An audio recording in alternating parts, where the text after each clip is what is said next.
From what we know that our boy Sora will still be the protagonist of Kingdom Hearts games going forward. We know that Xehanort will meet his end within Kingdom Hearts 3, and Tetsuya Nomura has already said that once he meets his end in Kingdom Hearts 3, that will be it for Master Xehanort. There will not be any more versions of him that appear in the future that leads to his return, of course, over the span of 8 fucking games. But when it comes to the future, this is it for Master Xehanort. We're going to be moving on to a whole new villain.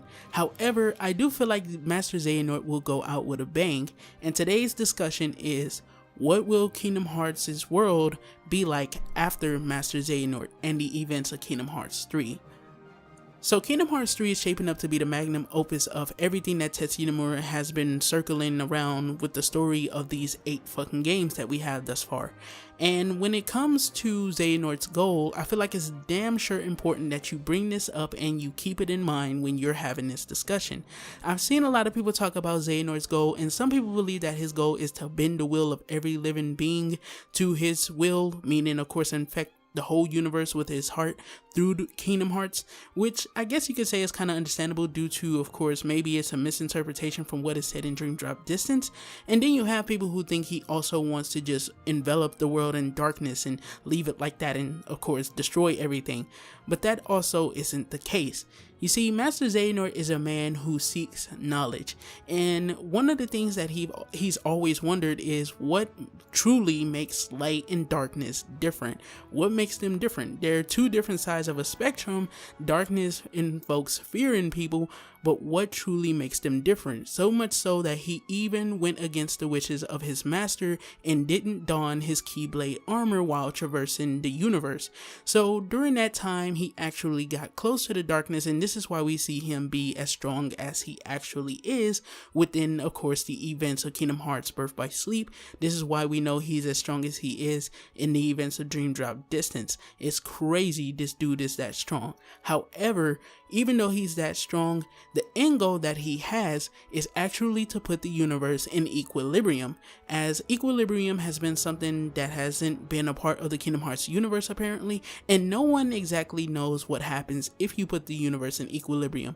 And that scientist part of him that wants to know what will happen is what's driving him, what's fueling him to get to Kingdom Hearts, unlock his door with the Keyblade, and finally put the universe in equilibrium.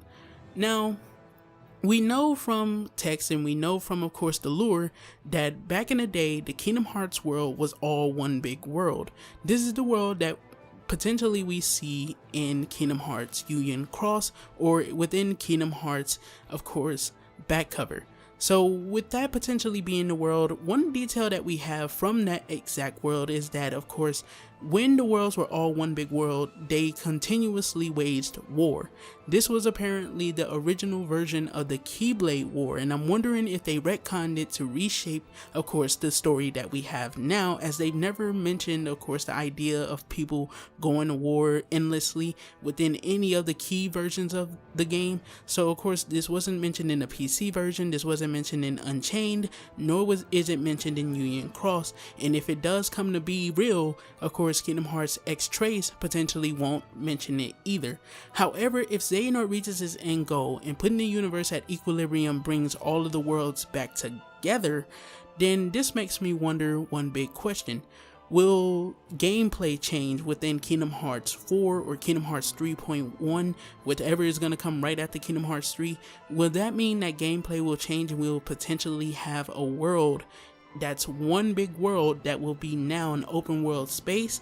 And of course also as well, does this mean that even though Sora will be the protagonist, will he now live in a world full of war? And I feel like that's an interesting prospect, because for Xehanort to go out, he's been fueling the story for so long. For him to go out, I would love to see exactly what he's been trying to achieve actually go down in Kingdom Hearts 3. I would love to see him achieve it before he disappears. And of course, being the strongest master of all time, I don't see how Sora Riku or even the rest of the 7 Guardians can truly take him out, especially since they're almost going 2 for 1 when it comes to the numbers difference, and of course obviously the strength of Xehanort himself. I say this all the time, this is the one Kingdom Hearts character that we know for sure can destroy worlds just with a speck of his darkness through his Keyblade. It didn't take him any kind of special strain, it didn't take him, of course, using up all the energy he had within himself to do it. It was just something to where it was like a flick of a wrist thing for him.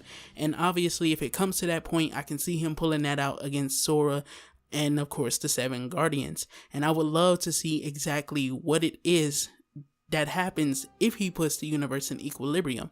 So today's question, and of course today's discussion, and what I'm going to lead this on is, what do you think will happen when Xehanort puts the world in equilibrium? And have you ever thought about this topic a little bit more, and now you're excited that of course you can talk about it here with me?